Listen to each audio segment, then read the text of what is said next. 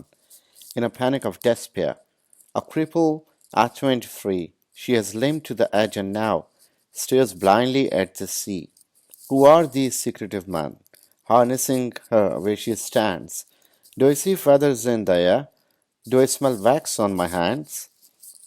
So this is about Pakistan, and he's talking about the birth of Pakistan and then the horrible breakup that was there in Pakistan, like East Pakistan was separated from West Pakistan after 23 years of its birth. So he's talking about